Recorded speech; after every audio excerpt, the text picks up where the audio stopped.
तोहरा के टच करी काहे दूर भागेलु। सजेलु सवरेलु त बड़ी निक लागेलु। सजेलु सवरेलु त बड़ी निक लागेलु। तो हेलो दोस्तों, आपका स्वागत है हमारे YouTube channel writer Mahesh Prajapati में। तो दोस्तों, आज हम एक न्यू ट्रैक लोकगीत सॉन्ग लेकर आए हैं जो काफ़ी अच्छा मैटर है, मार्केट में बजने वाला मैटर है, हिट होने वाला मैटर है। तो चलिए स्टार्ट करते हैं बिना समय गवाए मुखड़े के साथ। रोजे पियो तारू आरो के पानी, दिने पदिन चिकन तारू रानी। रोजे पियो तारू आरो के पानी, दिने पदिन चिकन तारू रानी। तोहरा के टच करी काहे दूर भागेलु।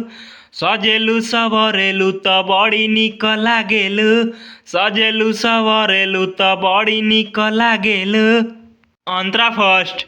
सोरहे उमिरिया में गदरल जवानी, चमकेलू जैसे चढ़ल सोनावा के पानी।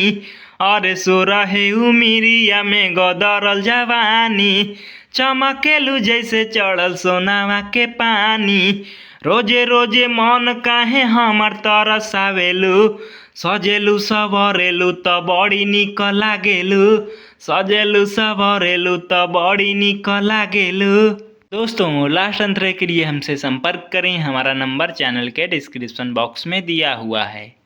तो दोस्तों, इसी तरह का बेहतरीन से बेहतरीन सॉन्ग पाने के लिए हमारे चैनल को सब्सक्राइब करें और वीडियो को लाइक करें, शेयर करें और कमेंट करें।